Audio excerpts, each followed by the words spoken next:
नमस्कार, प्रणाम। मैं हूं राघवेंद्र। स्वागत है आप सभी का इन खबर पे। उत्तर प्रदेश के मुखिया योगी आदित्यनाथ का कल देवरिया में दौरा था। इस दौरान उन्होंने 480 करोड़ की लागत की परियोजनाओं का लोकार्पण किया, लेकिन देवरिया वासियों को इंतजार था कई वर्षों से कि भैया योगी आदित्यनाथ के मुख से घोषणा सुनने को मिले बैतालपुर चीनी मिल को लेके, और हुआ भी कुछ ऐसा ही। आप सबको बता दूं कि योगी आदित्यनाथ द्वारा बैतालपुर की चीनी मिल को लेकर एक घोषणा किया गया, जिसके बाद देवरिया वासियों के अंदर खुशी का ठिकाना ही नहीं रहा, जिसके बाद से ही ये वीडियो सोशल मीडिया पे भी काफी जमकर वायरल हो रहा है। आप सब ये घोषणा सुनिए कि किस तरीके से बैतालपुर की चीनी मिल को लेकर योगी आदित्यनाथ द्वारा घोषणा किया गया। हमने सुप्रीम कोर्ट में एक एप्लीकेशन लगवाने का काम किया है कि बैतालपुर चीनी मिल के पूरे उसको हमें सौंप दिया जाए।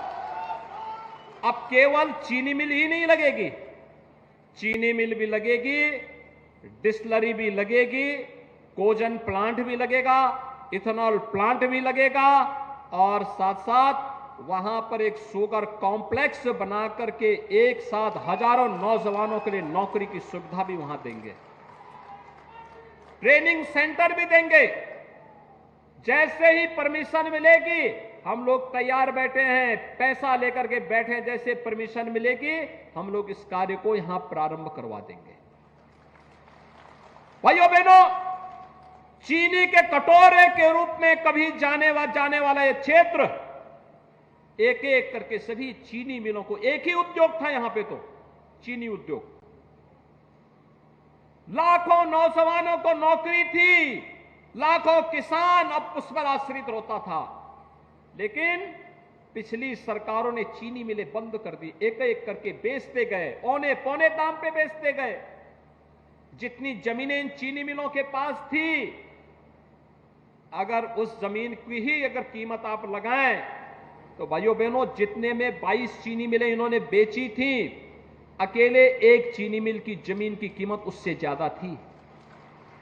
लेकिन औने पौने दाम पर एक चीनी मिल एक सरकार ने 4 करोड़ में बेची थी, पूरी जमीन समेत, जबकि केवल स्क्रैप ही उस चीनी मिल का बिकता तो उस समय उस स्क्रैप का ही कीमत 25 से 30 करोड़ था, और जमीन की कीमत उस समय 150 करोड़ थी।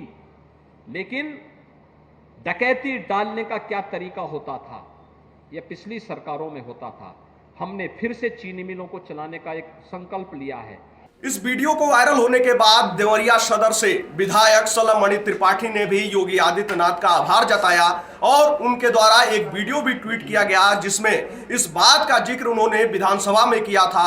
आप सबको बता दूं कि विधानसभा में सलमणि त्रिपाठी द्वारा इस बात का जिक्र किया गया था कि 2017 से पहले जो सरकारें आई, उन्होंने चीनी मिलों को औने पौने दाम पर बेच दिया। जो हमारा क्षेत्र कभी चीनी का कटोरा कहा जाता था, आज उसकी स्थिति इस हाल में पहुंच गई है। उन्होंने कहा था कि डिप्टी सीएम और सीएम की विशेष कृपा है, मैं उनसे चाहूंगा कि वो इसको जल्द से जल्द शुरू करने का काम करें।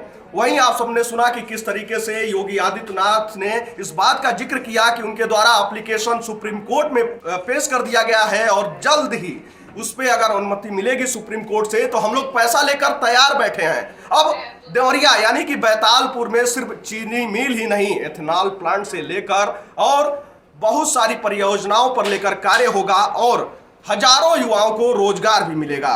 क्षेत्र चीनी का कटोरा कहा जाता था, चीनी मिलें होती थी, लेकिन 2017 के पहले जो सरकारें आई उन्होंने हमारी चीनी मिलें लूट ली, पौने पौने दाम पर चीनी मिलों को बेच दिया। और ये सिर्फ हमारे क्षेत्र में देवरिया में नहीं हुआ, ये पूरे उत्तर प्रदेश में हुआ। आप इस बात को जानते हैं कि चीनी मिलें लूटी गई, पौने पौने दाम पर बेची गई। मैं हाथ जोड़कर आपसे प्रार्थना करना चाहता हूं, माननीय मुख्यमंत्री जी का प्रयास है कि चीनी मिलें खुले, और लगातार चीनी मिलें खुल रही हैं। मैं अनुरोध करना चाहूंगा कि हमारी जिस चीनी मिल को लूटा गया था 2017 के पहले, वो हमें वापस कर दी जाए और देवरिया में चीनी मिल की स्थापना की जाए। फिलहाल इस जानकारी में इतना ही। देश दुनिया से जुड़े तमाम खबर को देखने के लिए आप सब जुड़े रहें इन खबर के साथ। तब तक के लिए नमस्कार।